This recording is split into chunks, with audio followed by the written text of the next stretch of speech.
Hey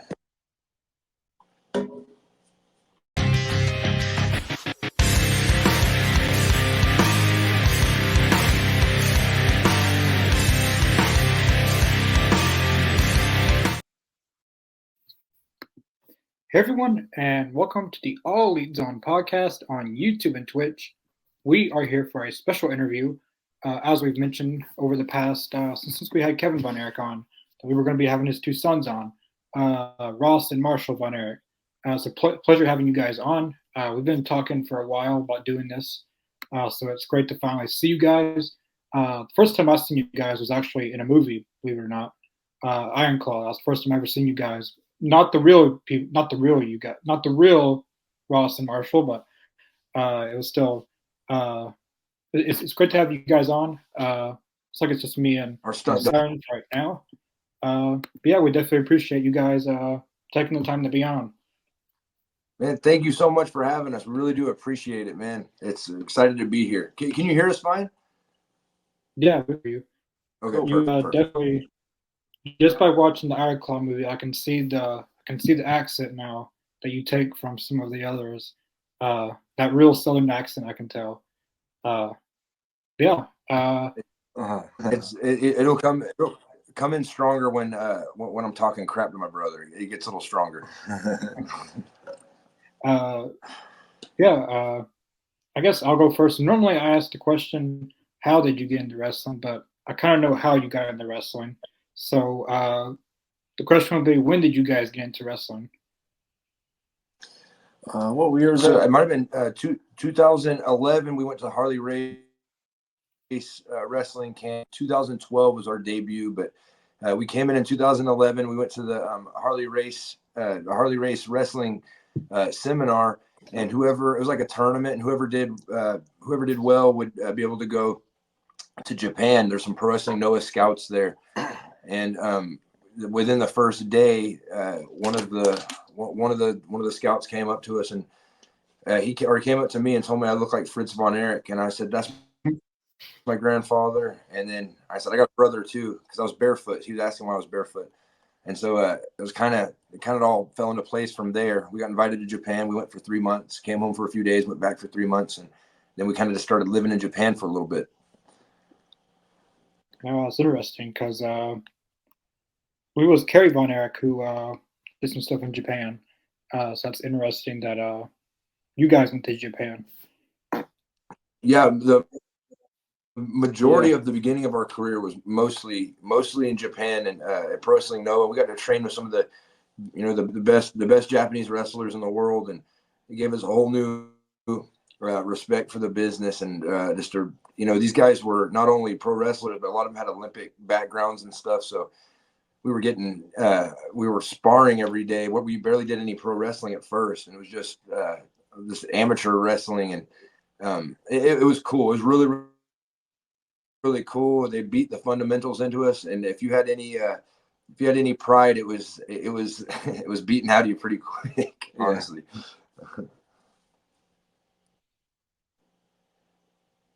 I think we're gonna hear you. Sorry. There we go. Right? Yeah. Okay, cool. Yeah, we can hear you. We can hear you now. Perfect. Sorry. Japan is totally on my bucket list, so I'm really jealous. But my question. You know, Japan? I've never been. I'm Canadian, and I'm like right in the middle of Canada, so I'm landlocked and surrounded by farms and nothing else, and I've never really been anywhere. One day though. You gotta go. Yeah, you gotta go. Yeah. You gotta go. I mean, that's the plan. I mean, eventually I'm gonna be over there talking to other people like you guys. So. Heck yeah. Right. Okay. Well, I have a question. So my question is, seeing as you guys were raised in a family that is like completely steeped in wrestling history, obviously, what are some of the most notable differences between like what you were raised around and grew up with and modern wrestling? Like modern professional wrestling? Like, does social media play a key factor? Is there anything that is like really different from now to then? I mean, so much is different. We were like raised in locker rooms. We were, we would go with dad, and so we were. It was different cities and different towns.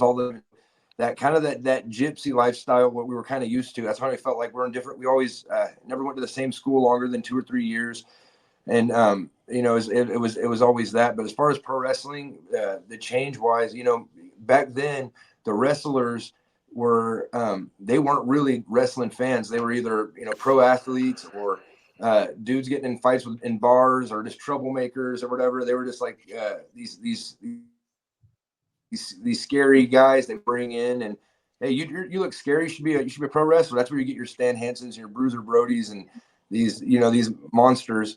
And then this generation, it was guys that looked up to those guys and were fans of it. And so it's the locker room has changed so much. That's why when you see some of the vets in the locker room with the young guys, they can't believe how just how clean it is and polite. And no drug use and all that compared stuff. to the 80s. Compared to the 80s, it was pretty chaotic. But for us, I think that would be that'd be one takeaway that we'd see. For me, I'll speak to just being a little kid and just it being normal to, okay, Dad just finished this match and now we're driving out of the parking lot and all these people are pushing and shaking the car, banging on the window, and it's just like, oh, it's normal. After the show, everyone just pushes and bangs on the car and stuff, until you get out of the parking lot. And also we were raised in I actually went to the same elementary school for a little while that my dad and uncles went to, and even had some of the same teachers, and that's either a good thing or a bad thing, kind of depending on the teacher. Sometimes they'll kind of single you out, and they want you to know that you're not special. They want you to know they don't think you're special, and I'm just like, I don't think I'm special. Okay, I'm just trying to. We had a lot of bad experiences in our hometown. In our hometown, it was weird. Yeah. Lake Dallas, we love Lake Dallas so much, but a lot of the teachers and a lot of just people in there, they didn't really know us, but knew of us, would assume we're a certain way or this way or that way. But you got to come and you just come and talk to us. We're our whole lives. We feel like when we meet somebody, that the first barrier we want to break down is we don't think we're cocky, or we don't want to come off snobby. We don't come off anything like that. We genuinely are just trying to be good at this pro wrestling thing. It was my grandfather, my dad, all my uncles. It was something that we looked up to. We watched them do, and honestly, us in this wrestling world, it's more of a quest to know our family better. That's what it feels like, and that's what it's really. That's what it's been. I feel like I've gotten to know my uncles so much better, meeting people that were friends with them, and meeting wrestlers that and we're finding more stuff out about yourself. We met with Brian Adidas in a locker room, and he grew up with our family. We didn't know him personally as well as my uncles and my dad and all of them did, but we were just talking with him in the locker room, and this guy starts crying, and he was grabbing my face, and he said, "Your mannerisms, the way you talk, just like Kerry." And then he grabbed my brother, and he's like, "And you're Kevin." He was bawling, man. It meant a lot to him. And you constantly think like, man, am I just I'm just a weird person. Like nobody's like me, or I think different. My sense of humor is different. And I got a brother similar to me, but to know that there was others before us, is pretty cool. It is pretty cool. That's amazing. Thank you. That was awesome. No problem. So the movie Iron Claw, I was always interested to ask this question. At the end of Iron Claw, it seemed like your dad had retired from wrestling. Did you guys ever see your dad wrestling in live ever before? Yeah. Oh, we lost him. There we go. 5 is when he stopped wrestling, and but he would do appearances here and there. So like when I was maybe elementary school age, I would go in and we'd go to like a big WWE show, hang out backstage, and it'd be cool to see the stars at the time, recognize my dad, and it's like, whoa, you know him. I think that's when we realized that our dad, that dad was pretty cool. We weren't allowed to watch WWE or WWF at the time. Just my mom would turn it off or whatever. My dad didn't really care as much, but we would we went to our buddy Jonathan and Jordan's house, and we took one of their VHSs. They let us have it, and we would hide it. And as soon as mom and dad would leave or one would leave, we'd watch all the Attitude Era stuff, and we were getting really into it. And so one day my dad catches us, and we got caught red-handed. We were totally just like had the wrestling ring out, had our wrestlers. It's on the TV. It's we're going all out, and dad walks in. He's like, "You guys really like this stuff?" And we're like, "Heck yeah, this stuff's awesome." And the next night, he took us to the Raw in Dallas. It was like perfect timing.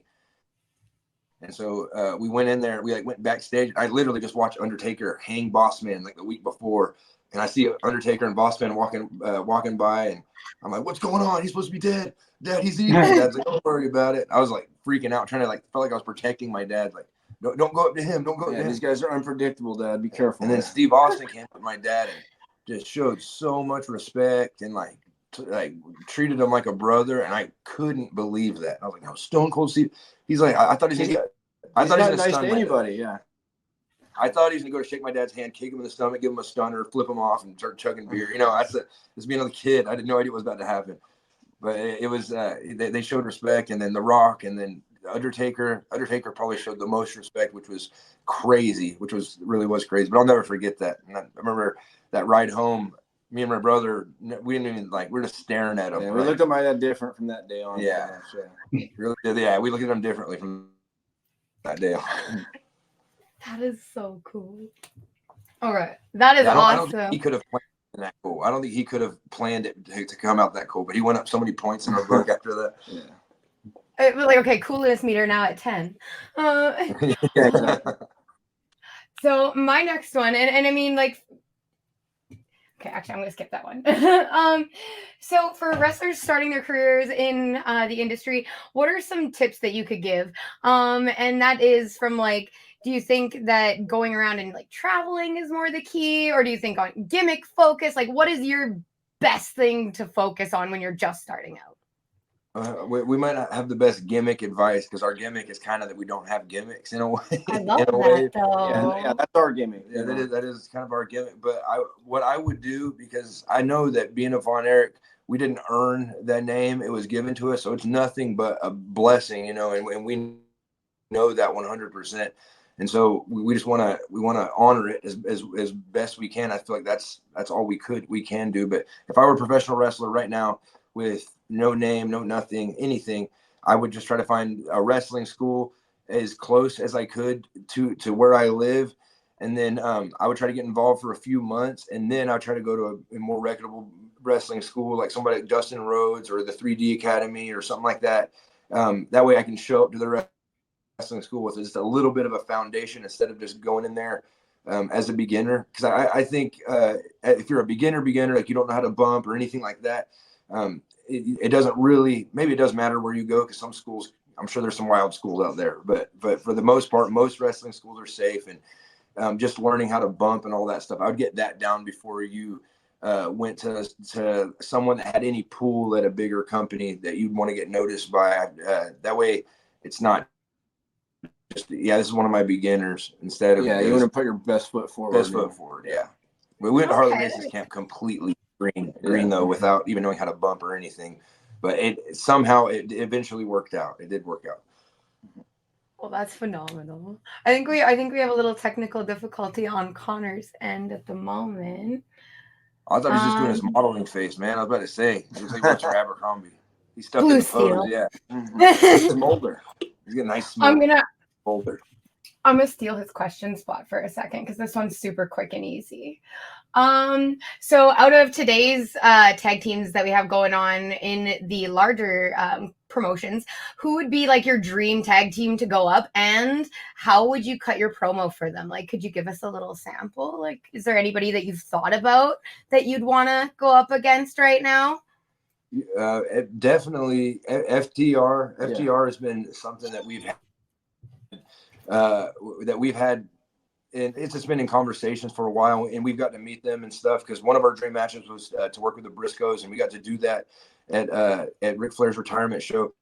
I heard FTR and you guys got to meet them, and that's about it. Okay, it was the best promo ever. I was crying. It was nuts. You missed it. I don't know if I could do that. I don't know if I could do that. Crazy. You guys are amazing, and I love it. Thank you so much, though. Like knocking stuff over. Are we back, Connor? Are you back? Yeah, I'm back. Can you guys see me? Yeah. Yeah, we can hear you and see you. All right. Sorry about that. My whole thing just went out. But my next question is it's kind of like my last question. But I asked Kevin Von Erich the same thing, and I was curious with his response to it. What did you guys think about the Iron Claw movie? And did you think that they portrayed your dad and everyone as how they would act in real life? Not exactly how they would act in real life. My dad is just such a different. We knew that'd be hard to capture with how he is. Yeah, he really is like real life Tarzan.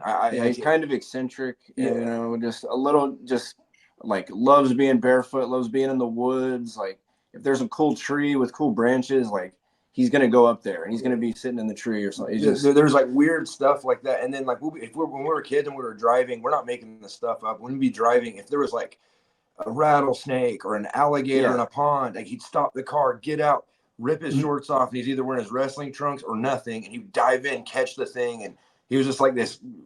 Being a kid, it was normal. It was completely normal. But he'd come home with I remember he came home with a baby panther. He came home with like this in the back of the car. I caught this thing. It was gonna die. He is a big softie for some animals and loves nature. He loves nature so much. And but you know, as far as like the movie portrayed them, is they were extremely they loved just laughing. They had great senses of humor. My Uncle Kerry especially. My dad said he would have easily made a great living in being a comedian. He was constantly cracking the whole locker room up, ribbing everybody. He was real witty. My Uncle Dave also super funny. And then, you know, my dad said, you know, we grew up, we didn't have any sisters, and so we were just wild. We were completely wild, undomesticated. Yeah, like I said, like a pack of wolves. And you know, I could see it in his face when he was when he tells this to us. But he's like, you know, there was 5 others that walked this earth, and they were just like me. They were just like me. And my mom says, you know, because when we were kids, my dad could be what a kid would consider embarrassing. He would do anything to get a reaction out of us. He'd do anything to make us laugh. And you know, even if it's at your school or if it's at your expense, falling down in front of you or something like that. But he would constantly just trying to lighten the mood, because someone that's had everything taken away and has had such a nuts life, he really takes life and feelings lightly.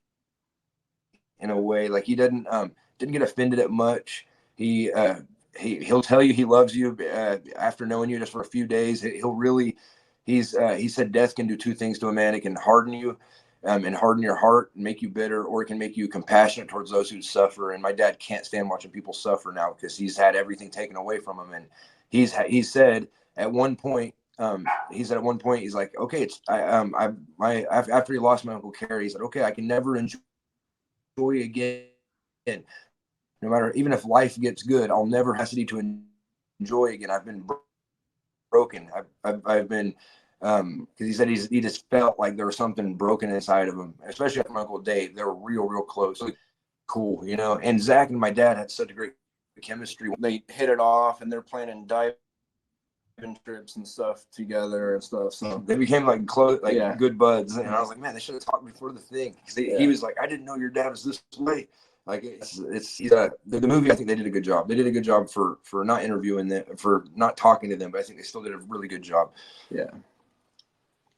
Your dad sounds a lot like my dad, which is good. Really? I mean, awesome. But it's definitely embarrassing sometimes, for sure. Definitely. Yeah. Yes, definitely. He thrives off of that. He loves it. He lives for it. Oh yeah. I mean, it creates memories, right? At the time, you're like, "Oh my god," but then afterwards, you get to tell people about it, and it's funny. It really does. Yeah, traumatic memories, but memories. Yeah. Yeah. A little bit. A little bit. Okay. Oh, here we go. So with all the controversy and tribalism and stuff that we see in pro wrestling fans today, what do you guys feel like about the back and forth that we got going on between the big promotions? And I mean, I hate to bring it up, but I have to. Like, do you think is it good or is it bad? Like, should people be taking shots like that or what? It's it's unfortunate that I mean that some people don't want them to both coexist, because it's pro wrestling, more people are watching it, more people are happy. Maybe that wouldn't be the approach I would have taken with the way the drama is right now, kind of taking shots, but maybe this is the new version of that Monday Night Wars in a way. Like, this is the new version of it, and so let's see where it goes. This is kind of the beginning, because now they're like taking personal shots right now. We and him are like, is this a work? Is this going on? Yeah. I'm definitely interested. I definitely watched Dynamite. Yeah. I watched it to see. I was like, okay, let's see if this is really going to show what I think they're going to show. And so it's a weird kind of exciting. It's so good. I had the same "is it a work" moment, just because I thought it was so unbelievable that they were actually saying this stuff on TV. But cool, awesome. Yeah. Yeah, that's interesting. So a lot of my questions are Iron Claw based, but at the end of Iron Claw, well, not all of them, but some of them. But at the end of Iron Claw, they ended the movie with you guys. Do you think that there could ever be an Iron Claw 2, but continuing off with you guys and your journey going through wrestling? Yeah, that'd be cool. Yeah, that would be really, really cool. Him and I, my brother and I, we're really. We were actually in ourselves. We were in the for like a short scene when we were in the ring, and it was towards the end of the movie. But we did meet the kids that played us. Great kids and stuff. But yeah, we were actually But we try to live in the moment as best we can. Just like, you look at both of our phones. I have 423 missed texts, 93 missed calls. We really like, we're not phone people at all. We talk to promoters like we should Instagram, because we'd rather be in nature and out and about and doing stuff. But I don't really know where I was going with that, but I'm bad with my phone. I don't really know where I was going with it. What was the question? What was the question again? Iron Claw Part 2. Iron Claw Part 2. What I was going to say, though, is my dad, we would like to retell the story, that at least my dad's version of the story, just properly. Eventually, we'd like to do that, and it wouldn't be like a certain genre movie.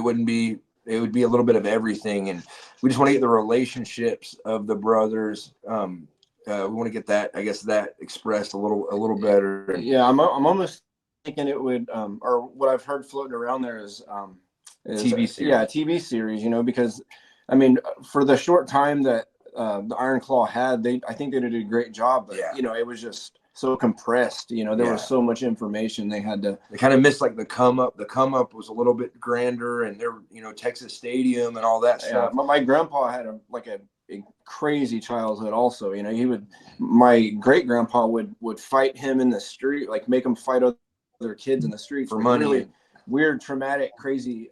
It helps explain why my grandfather was the way he was. My baba was. It's a lot smaller, but way meaner. Way meaner. I remember when I was 4 years old, he had a balloon sitting on his walking chair, and I went over there just to touch it. He's like, "Yeah, get boy, get." And they're like about to backhand me. And I was like, "Whoa, geez!" Like, he didn't feel like a grandpa you run up to and go hug. But my granddad, Fritz, was the most loving grandpa ever. Me and him were like glued together. I just remember feeling safe, that big gravelly voice of his, and he would just I remember as kids, for someone that I guess has gone through as much as he did, like the most simple things would make him laugh, like ducks just flying and landing in the pond. He's sitting there, like he loved Three Stooges. Yeah, he loved the Three Stooges. He loved like Tom and Jerry. he was a simple guy, but I get the movie needed to portray him as kind of like a bad guy in a way. And he's not perfect, I'm sure. Yeah, my dad said he was hard on them. My dad was hard on us, growing up too. But we love him, and we're happy he did, because some of those were valuable lessons we needed to go through. And my brother and I were both stubborn, and at that time as kids and stuff, and we had to fall down a couple times and all that stuff. And so my dad had to let us.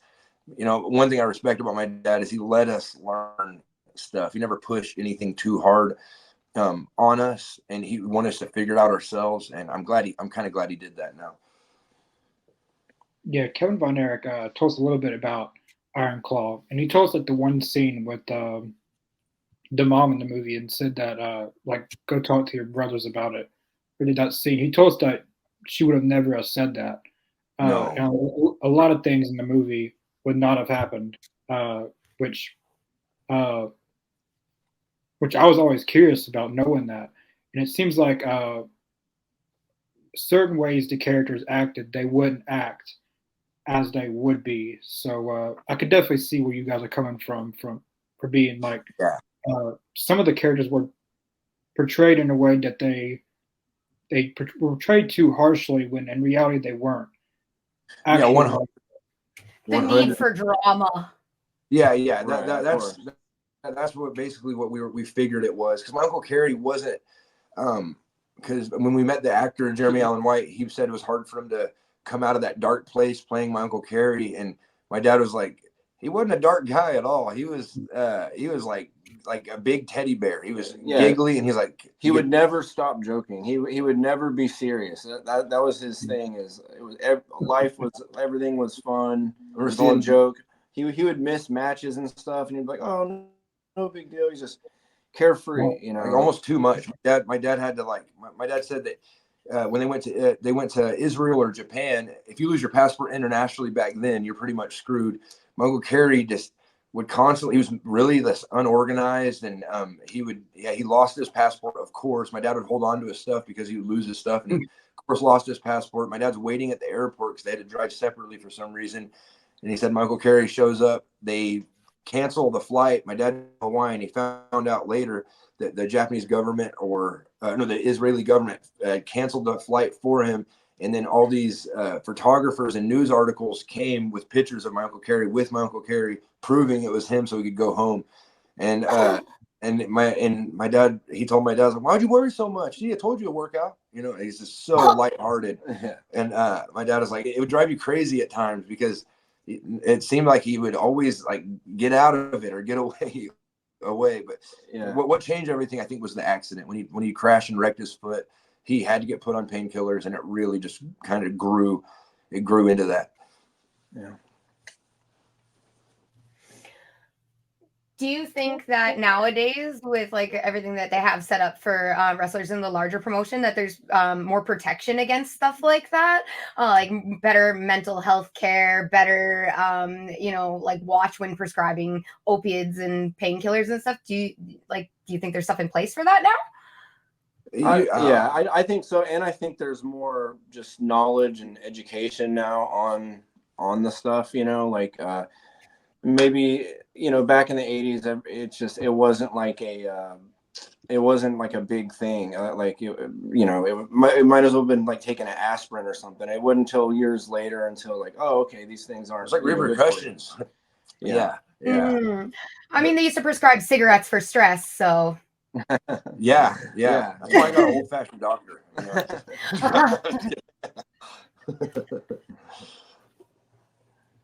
Yeah.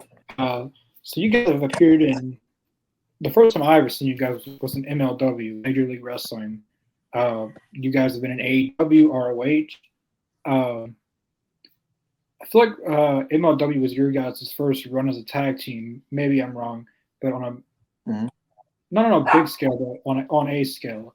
How was your guys' run in MLW, working with guys like Jacob Fatu and the guys that are still there or was there?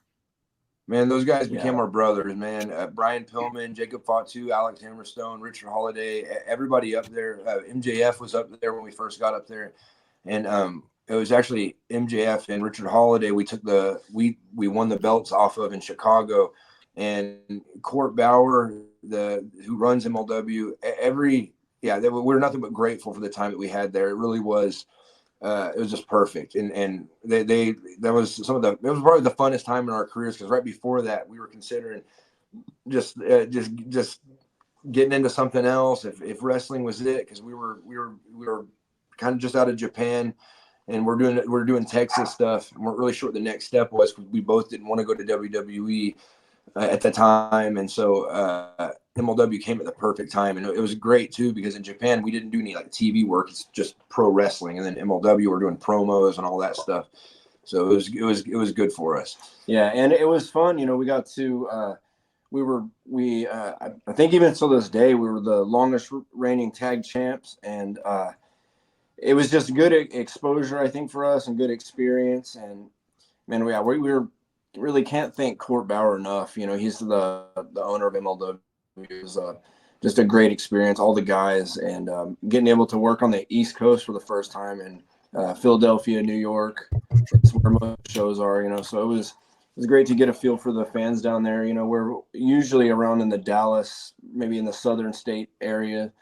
And so it was cool to get up to the East Coast, and there was people that remembered watching my family from the 80s up there too. And it was really cool just getting to know everybody and get to know our family better. It says here on Wikipedia that that I Googled, or for Wikipedia, I did MLW Tag Team Champions, and we still have the longest reign, 438 days. That was our time. I think cool. It's crazy. It's on Wikipedia. That's what I was looking up. So it has to be true.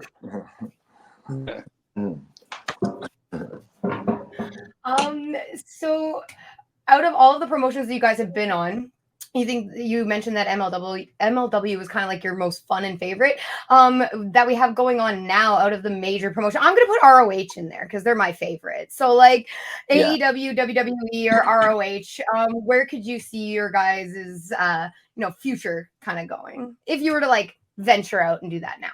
Yeah, AEW, we had so much fun meeting everybody, and right now we kind of just we want to go a little bit of everywhere. We want to try every big company we can.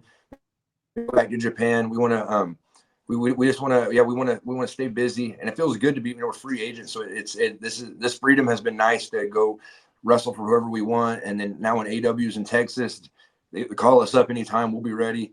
And so it's just a lot of fun right now. But that's why we've kind of been slow to immediately go to a contract or anything like that, because what we're doing right now is a lot of fun, and it's we're able to make ends meet, and we're in Texas, so it's just a lot easier than being in Hawaii and doing it. But I don't know, Ring of Honor was sick. That was so fun. Ring of Honor was so cool. Yeah, no, 100%. That was cool. Ring of Honor. Yeah, we've always been big fans of Ring of Honor, going back to our Japan days, and when Low Key was there and Samoa Joe and stuff. And we'd be sitting in the dojo just watching hours and hours of Ring of Honor. Yeah, so that was. I like you guys. Yes, Ring of Honor had a lot of people that are now big names in wrestling. Just the two that you mentioned, Samoa Joe and Low Key.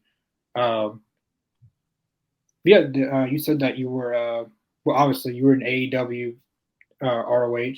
How did you guys think the atmosphere was for AEW? Like, what was your guys' experience in AEW? Backstage.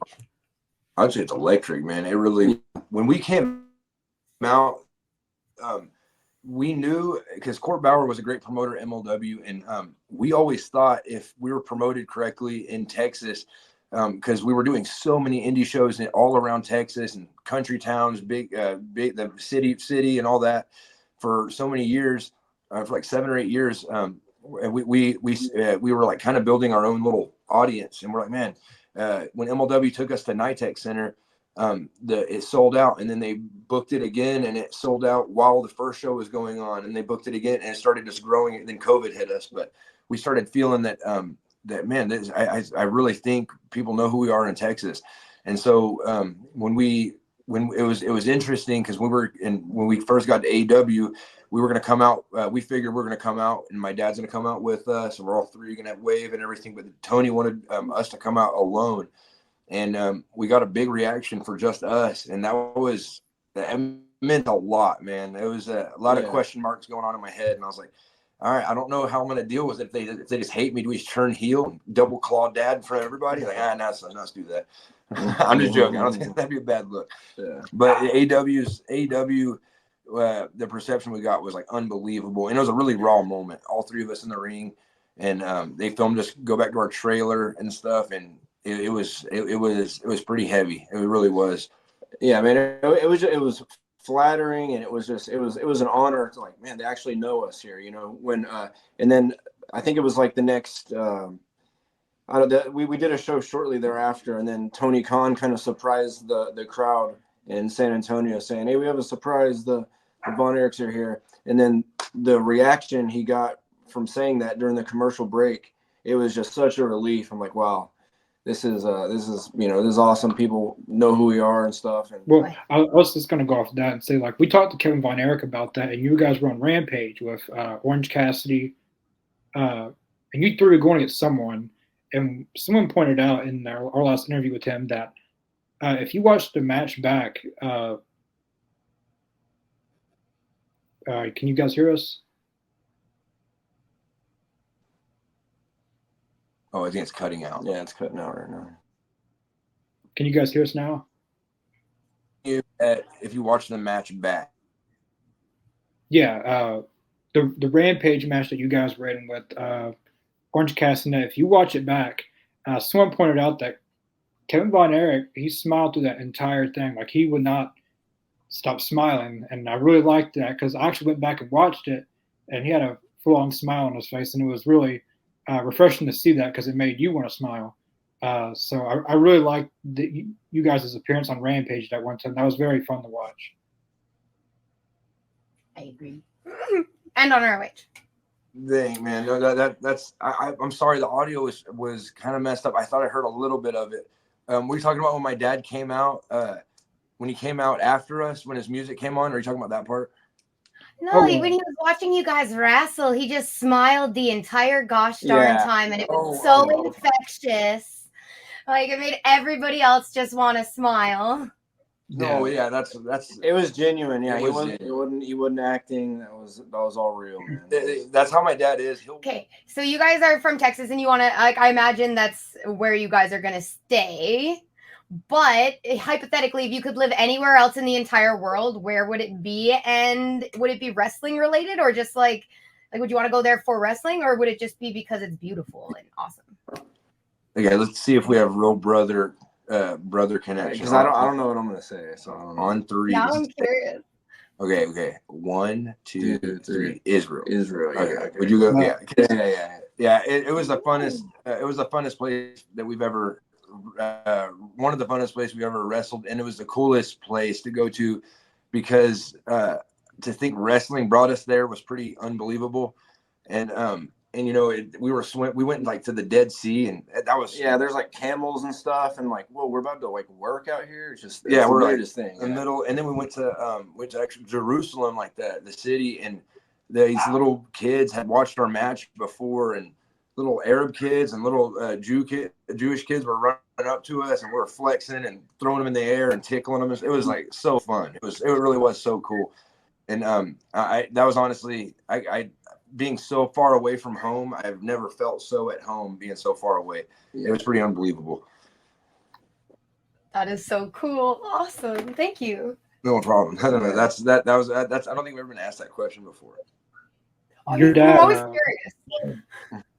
Your dad mentioned a lot about Israel and all that stuff. He actually made someone on our podcast cry, not in a bad way, but a lot of his messages really touched a lot of people, I feel like, on here.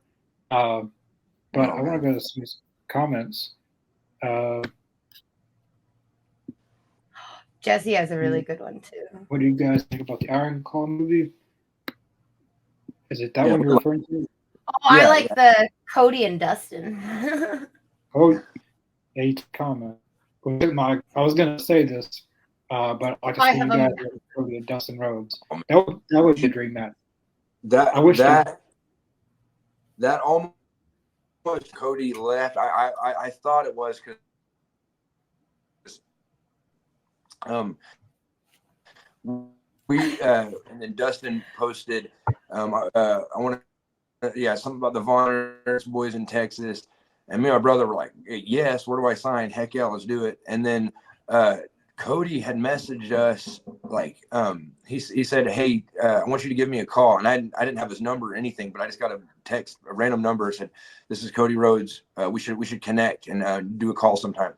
And I showed my brother, and I was like, what's weird is we're not into like manifesting or whatever, but we've always been like we're just very hopeful. I'd rather I don't consider it wasted time if I'm being hopeful. We always dream big, basically. Yeah. You know, that's always been our thing. Yeah. Some people like to play devil's advocate, like, oh, I'm not gonna, because I'll get let down and this couldn't work. Instead, I just pretend like it's all gonna work out and hope for the best. And if it doesn't work out, okay, there's something else coming, you know. But Cody messaged us, and so we were like, okay, maybe we're going to AEW. We're gonna have this crazy tag match. And then he went to WWE right after. But then, like 3 or 4 days after that. Yeah, like 3 or 4 days after. It shows that he must have made his decision pretty like quickly. I'm guessing that would have been could happen in the future. But Dustin, and we had a 6-man with him, and that was super, super cool. Yeah. But we'd love to have a tag match with both of them, just brother on brother. I absolutely love you guys a whole heckin' lot, but I pop for Dustin Rhodes every time, so I'm sorry. I wouldn't be on your side in that one. Heck yeah. Oh, yeah. We did too. I didn't know he was as big as he was, man. I'd like every time he walked by, I wanted to sit down. I didn't know he's like 6'6" or 6'5". He's a huge dude. He's like a really big guy. 5'3". Oh, really? Oh, man. I would have liked to have seen. Well, the match could still happen, but I would love that. It still can. I would have liked. Yeah, we never say never at this point. Yeah, not in wrestling. And now that Cody has our number, you know, if he needs our help, just give us a call.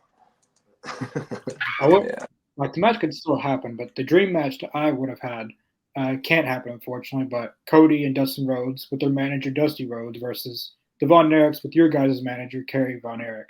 Oh, that would be Kevin, that would be unbelievable. Yeah, Kevin Von Erich. I mean, we talked about that.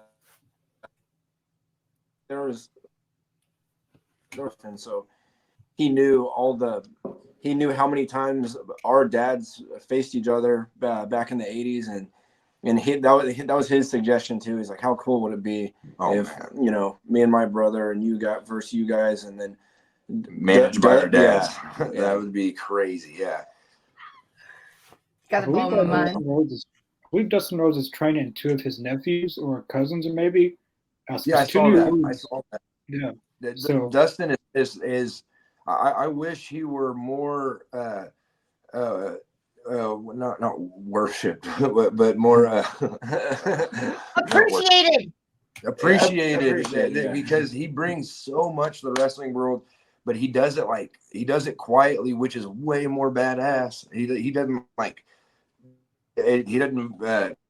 show it to everybody, but he helps so many people and it just goes under the radar. Yeah, he'll have ideas backstage that will, you know, put somebody over. Yeah, put somebody over himself, and he just doesn't want any kind of recognition. He just does it to pay back the business, basically. Yeah. And it's just, not to mention his wrestling school, like no-name guys you've never heard of have like a personal relationship with him. They go to his house, he eat dinner with them, he treats them like his kids. It's like, yeah, he's I've never met anybody like him. He's one of a kind. He's one of a kind. Yeah, Cody too, just a class act. I mean, we've met him briefly in person before, but Cody deserves everything that he has. You know, at 100%. He's just a great guy. That's so awesome. I'm a massive Dustin fan, so that's great. No, it is. Dustin, I'll always stand with Dustin. That shows you know wrestling really well then. Yeah, and I'm glad a diehard Dustin fan. He deserves it. Yes. So this is going to kind of go back a little bit. You guys wrestled MJF in MLW, and he was also in the Iron Claw movie. Have you guys like ever kept in touch, or are you guys going to wrestle again? Or like, I mean, he's also one of my favorite people. So I mean, he I has think to that'd be. be really. He's a Oh, breath of fresh air to professional wrestling. You know, he really he's is. got an amazing wrestling mind. He's so phenomenal, and his views on wrestling is so great. Like getting people excited over simple things again, and really just like involved and loving the wrestlers and not just everything that's going on is so amazing. And I love him very much, and I can't wait for him to come back. But like, yeah, do you guys like? Because you've wrestled before. He was in the Iron Claw movie. Did you guys ever keep in touch? Are you guys going to wrestle again? Can I put that on my calendar? I hope so. We got that. We hung out with him a little bit at the shooting of the movie. We got to see him again, and with MJF, he's like I really think he's like one of a kind. And guys like him, people either love him or hate him, but you have to respect what he's doing because he's bringing so much life back to wrestling and he believes it and he lives it and he's remained the same the entire time. And and guys like that in every generation were always hated by a lot of people, but loved by a lot of people too. And he's naturally just a polarizing person, extremely intelligent. Like I think it shows. But you talk to him and he's just really well-rounded and has hilarious. One of the funniest guys. Funny, charming. I mean, come on. And we were sitting in the locker room at MLW. Just we were. He came up to us, and it was when he's pretty young, but he had this like so much confidence that we were just like laughing about it. When someone's really good at something, we start hysterically laughing. I don't know why. It probably looks dumb. But he was just like, he was so confident. We're like, man, look at this kid. And then he's like going around talking to people. And everything he did, we just thought was so funny. I'm super jealous that you guys got to meet MJF. It's going to happen. It's going to happen one day. I met MJF once. I've always wanted to know, like, what does he act like now? Because he's not on TV. He was last a face. I met him when he was a heel. I brought a 1 out of 1,000 figure. Normally he smashes them, tears them up, throws them across the room. 1 out of 1,000, I didn't want that thing tore up. So I went up to him and I got him to sign it and I didn't say anything. And then once I got my figure back, then I talked to him and stuff. But I saw him make a baby cry. It's one of the most heelish things. Oh, you made sure you got it back first before. What's that? That's why being a heel, I mean, obviously would be way more fun, and I just to make kids cry. But I'm just saying it would be it would just make wrestling a totally different I guess a different thing. But I feel like there's a lot of freedom, but you do have to be creative if you're going to be a heel, and MJF is creative. Yeah, and I'd caution people just going up and trying to talk to him like a regular person because you never know what you're going to get. Yeah. And MJF does not. He plays this character in and outside the ring, and I've witnessed that way too many times in person. I've never seen a heel make a big cry like that. That was some. That's why I feel like he's probably the best heel in this decade. Probably that's actually a true heel. 100%. I'd probably agree with that. Yeah, he does everything right. I don't understand why anybody would think differently. Of our generation. MJF has to be one of the greatest heels. Mm-hmm. Oh, for sure. I'm just really glad to hear that he's one of those people that you really like or you really hate because I'm totally one of those people. Yeah. We got people that like, can't stand him. It's like, if you can't stand him, that means he's doing his job. Yeah, you're not supposed to. Yeah, we got